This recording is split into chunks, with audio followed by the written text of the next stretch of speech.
Top, the other side of this small hill here. Right. And actually saw the wave come in from the other beach.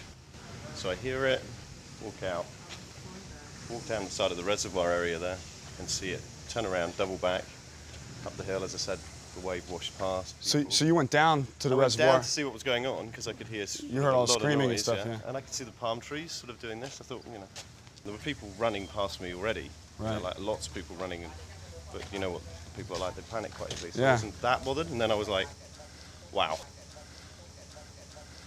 And ran up to the top of that small slope. It's like the saddle between the two hills. Uh-huh. Helped a few people out, you know, the people who had been washed up and were still okay.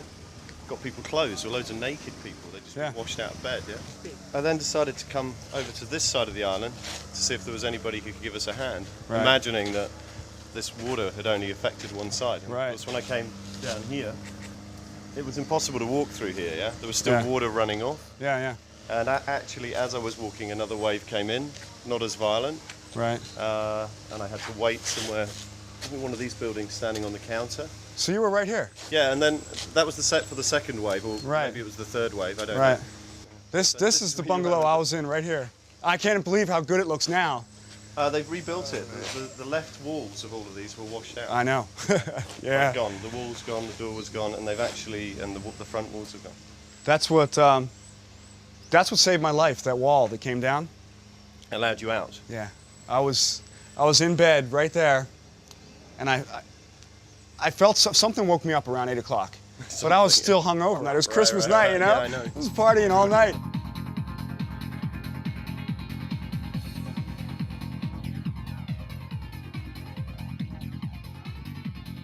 I guess it was around 10:15, I got up and I was brushing my teeth, and my roommate says, Todd, he says, hey man, check this out. And I look out from the bathroom and there's water coming in the floor, you know? And man, check this out. Yeah, man, he was laughing, you know? We're from Florida, we see a lot of water. Yeah. So we picked up our bags and put them, you know, put all our stuff up on the dresser. And in minutes, less than, maybe 60 seconds or so, the water was up to my waist. I hear people screaming and yelling outside, yet it's bright and sunny. Yeah. I have no idea. It was a beautiful day. You know, we have no idea what's going on. Todd manages to get through the door, and I was stuck in there. And the water just kept going up. That was like the big crest of the surge coming in, yeah? Yeah. Oh. And this bungalow had come apart. Yeah. And all the furniture from these two bungalows and that bungalow was just piled up against our wall. And I was literally, I don't know. You were in the back there. I was in, I don't know, it's probably locked. Oh no. Yeah, I was in here. And all this stuff in here was floating. So I'm like this, trying to breathe. Todd is pulling me out of the room, and there was no getting out. The water was just swirling like a whirlpool in here, yeah. And I gave up at that point. I was like, I'm gonna die.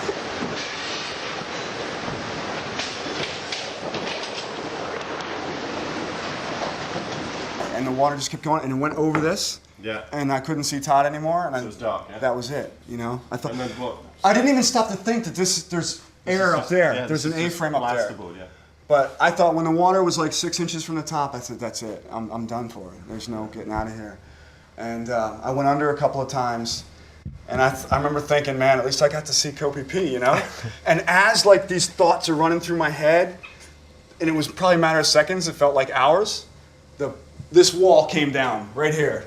Blew you out. And I saw my escape. I let go, because I was like holding on to this, trying to pull myself through this furniture. And I just said, all right, there it is. And pulled me right out the back of there. So you got flooded out into the back? Yeah. I wound up in that tree right there. You got a hold of that tree, yeah? Yeah. And I got up in that tree, and there was a little girl. There was a little girl in another tree. I think she was up in that tree over there. Yeah. If I remember correctly, yeah. And this was just a sea, you know, and people going by. I mean, it was crazy. I had never seen anything like it, and it was all piling up. All the rubbish was just piling up back there. Where had your friend ended up at this point? He somehow held on to the front of the bungalow. I don't know if he was... he kind of, yeah, because look, there's a big A-frame. I guess he went up in there. Yeah, yeah. But it's a smart place to stay, because once you were in the debris stream, like, things could bash into you. I saw a lot of people that were not drowned.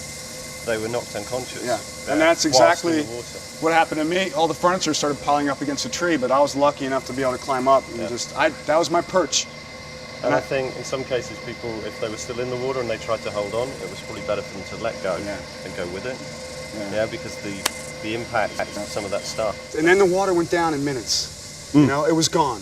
And fish, you saw the fish flopping around everywhere, you know? And we're wandering around in a daze like, what the hell just happened?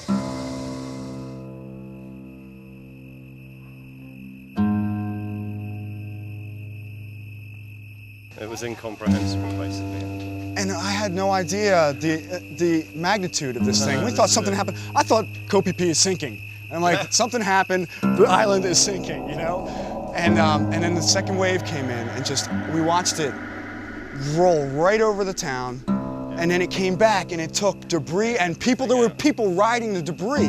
Like, it was unbelievable. Straight out into the bay, because it looked like you could walk across here on the debris, didn't it? Right, Afterwards, it sort of formed into a huge map.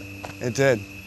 So you actually saw that second wave go into the town there? Yeah. There'd already been one in there, a big one, yeah? Yeah. So you saw that come back out, and then there were long-tail boats and all kinds of stuff. Everything was just piled up. You remember there was a long-tail boat up across the road? Yes, you had to crawl under it, or around it, I had to stay here for a little while because I loaned my sandals out to a guy who wanted to go look for his girlfriend down there. Just stranded. Yeah, and then somebody comes screaming, another one's coming, big wave coming, everybody up the hill. So we came over here, and Another one's coming. For bigger one coming. 24 hours. Coming again? Yeah, it's coming again. Find her. You must find it. The paranoia is what is crazy. I don't know, do you want to walk up there? Yeah, you want to? I'm interested. I haven't been up there certainly since this. So we beelined up here in my bare feet. I crawled up this thing. Wow. So with surprising ease. Yeah, it was amazing what you could do. Hey, there's still some debris up here. Yeah, I actually. We should get a crew up here to clear it up. Yeah. Actually, I left a lot of stuff up here. I left my journal up here. Might still be here. There were probably 20 or 30 people sitting around here. The locals, they were surprisingly calm. They were almost apologetic, yeah? They were. Yeah. They actually apologized for ruining my vacation. Yeah, I know. I almost started crying, you know? I couldn't believe it. These people are just so, they have hearts of gold, you know? And they I think they took it in some ways a lot better than the foreigners, because they're kind of used they're to. more prepared. Yeah, they're used to a tougher existence, perhaps more recently than we are. We're very cosseted from day one, aren't we? And so this was a big shock, but they had a more steadfast. They didn't have the psychological impact afterwards. A lot of people were able to go, sort of almost, well, these things happen. Yeah. Whereas we're like, no, these things don't happen, not in our reality. Yeah. Somebody said they're used to hard knocks. Yeah. They are literally used to hard knocks. Yeah. And we're spoiled. I mean, in America, we are really spoiled.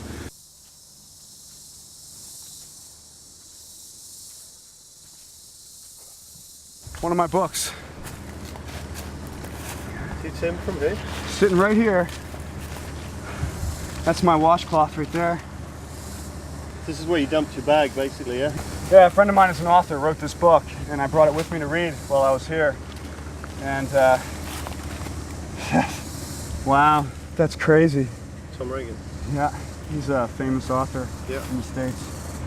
I'm definitely taking this back with me. Yeah, I don't blame you. I guess I'm going to give up on looking for the journal.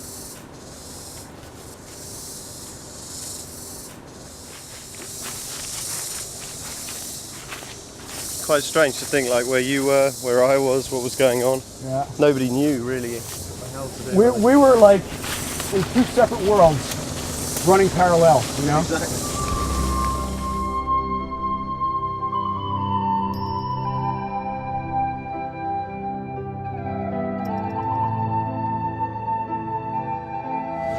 I don't know. This here was just... It was crazy. It was almost impassable. Yeah. And you had to climb over and around and through. Yeah, it should have been a 10-minute walk, and it was more like a scramble, you know? I mean, do you remember like down there? Yeah. It's all repaired now, the beach, but there were huge washouts, weren't there?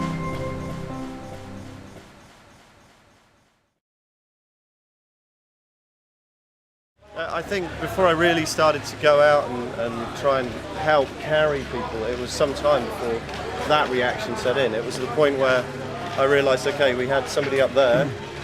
It was, it was a safe area where we could regroup and plan to meet. And then it was like, okay, what should we do? Right, let's go and we discovered the whole route by trial and error to the helipad, you know, through the chaos. Yeah. And just started joining teams and helping. And of course, all the next day, same thing. Yeah. That night was a bit crazy though, because there was so much panic mongering. You know, oh, there's another wave, paranoia. there's another wave Yeah, coming. we were hearing it When like you're, every hour. You'd hear trying somebody to screaming. sleep, or just relax for a minute. Yeah. There was no sleeping. That was all gone, wasn't it? Yeah. Washed out into the sea. Completely. Yeah. They looked like where do you start? You know, Yeah. it was ceiling high. I think at this point I decided I had to walk on the beach. That's right, because there was a huge pile. There was about 6 longtail boats across here. Yeah. Do you remember they were stacked where at the end of this, sort of all in a mess, Right. and you had to go out and round, and then back up through that dive shop over there Right. to get through. Some people tried, I think, walking on the beach. I don't know, Yeah. but it was like it was shocking because it was a familiar environment and it had changed in like seconds. Yeah. I was walking down there and I found a fanny pack and I put that on, and little waist pack, and I just started picking up things I thought I'd be needing later. Found a pair of scissors. Yeah. And sure enough, 6 or 7 hours later, we were out in the triage and no one had anything to cut bandages with. You know, so Right. it's just like you fall into these instincts where you see Yeah. the simplest little Food, objects become water, very bandages, important. a knife, all that stuff suddenly became. Where is Mosquito? Yeah. Back that way? No, we'll carry on. Yeah. Okay, yeah. We'll walk This over there. is the street. This was awful in here. Yeah. This was really Yeah. terrible scene. This street. Yeah. There were people in here. Yeah, casualties. All right. This was choked, wasn't it? You basically. How did you get up here? You just climbing through it. Yeah. I was determined to find my friends Judith and F. And so we had a look up the street, and we were like, "That's Yeah. gone," you know. We made it here. There were bodies all along here, Yeah. and this was probably 2-3 feet high, some places higher. Hundreds of people have cleaned the street for weeks just to get it this bad. My God. I know. The reason we haven't gone any further with it is that probably these buildings will be, or hopefully they will be rebuilt in a new, concrete sort of structure. Obviously then the second stories will be safe. Even these very poorly constructed buildings survived second story. I mean, in retrospect, all you had to do was go upstairs, right? Yeah. Yeah, that was it. Many people, if they'd just seen the water coming, instead of running into that, because they ran into the other wave, which was much more powerful, if they ran away from it, if it's gone upstairs, they'd have been all right. Wow. I didn't. I thought, okay, either a big chunk of the cliff's fallen off, or that is a tidal wave, yeah? And I mean, that was a busy market, like a local food market. It's where all the local people went and bought fish and drinks and congregated. And of course, it was not very serious structure. You're talking wood and And shit. and of course, as they ran in, the water coming this way was like a surge, but the water coming the other way was a wall, and it was traveling probably 30 kilometers, 40 kilometers an hour, and they met. So they had nowhere to go. It's only the people who turned right, and somehow between the two wave fronts, got to like the reggae bar area, that made it. It was strange. There were people here who were like hand in hand at that point, and one of them didn't make it, and the other made it. You know.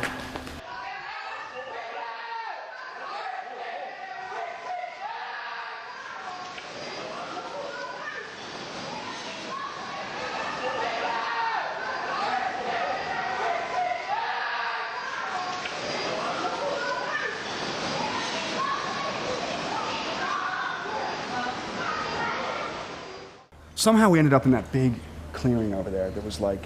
Where the tennis courts used like to the be, where the dead helicopters were landing or not. Yeah, the whole big area. Yeah, somehow we ended up in there.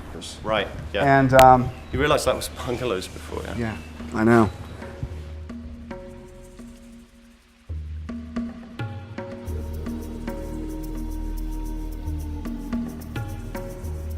Todd and I came across the clearing over there, and we saw the choppers coming in, and we wanted to find a high place to put our packs, get them out of the way so we could go get busy. And we saw this hotel, and we saw that there were people up on the roof. Yeah. So we came over here, and this was just, there were 2 or 3 bodies right here. As you got up in there were more. And even up those stairs, it was unbelievable. Well, people brought here people here who were injured, of course. It's like, yeah, everybody was asking the same question. Yeah. What happened? Is it going to happen again? And we're like, a wave, and I don't know. Yeah. Yeah. But probably not. I think there's a balcony over here on. There we go. We bowled mattresses and beds out here, so people could have a place to stay. There were a lot of people in this hotel that wouldn't go down, and they all needed medical attention of some kind. Yeah. And we were pulling people out of this one too. We actually rigged a ladder up to the second floor there so we could climb in. We pulled a woman out of there who had a broken back. We pulled another guy out with a massive head injury, and we were just pulling people out all day and all night. And we'd come up here to rest for a little bit, you know, and just scope out the scene. Choppers were coming in there, right? That's right, yeah. Yeah, because they came in here, the first helicopter that came in was a Thai border patrol. And they dropped some guys in with chainsaws and took down a couple of the trees around there so they could actually use it as a helipad. It's quite amazing. We made stretchers out of closet doors and fences. And plastic bathroom door for light people. And try and find a wooden door for a heavy person. Sheets will do if you have to get down a real tight staircase. Yeah, wrap them around. Yeah. You get the injured person with their relatives to the helicopter, and then it came to the crunch where you had to explain to them, look, only the injured person can go on the helicopter, you're going to have to go somewhere else. It was really difficult sometimes to split them up. There's many instances of that. But I mean, I didn't feel bad about that because I mean, you realise that, look, they're going to the mainland, they're going to be alright, you're going to make it off the island. Yeah. This is their best shot. Yeah. It was amazing how calm some of the injured people were, actually. Yeah, I agree. They were calmer than some of the people who were okay. So we moved obviously to Krabi, and I kept coming over on the ferry. You know, first of all, I didn't really know why, and then it became like, let's find people's possessions. You know, people would be like, can you go to my room, see if this is left? Right. We had to tie up the shop, secure what was left. And all the time I expected, you know, something to happen, like troops to come in and start clearing it up, but it didn't. And I guess about after a week, basically we lost hope of anything really happening in a positive light in terms of, you know, clearing up the island. Then I got a call from a friend of mine here. He's like, man, you got to come. Something's happening, yeah? There's people clearing up, yeah? You got to come, we're going to clear up the island. And I'm like, we're going to clear up the island? You've got to be crazy, haven't you? And I came back and they'd already started the cleanup with the backpackers. It was Darren, a guy called Darren, Neil, Jenny, and they'd begun the whole process of clearing it up. And I don't know, you saw it, you can see what was achieved by all these volunteers and what's still being achieved, yeah?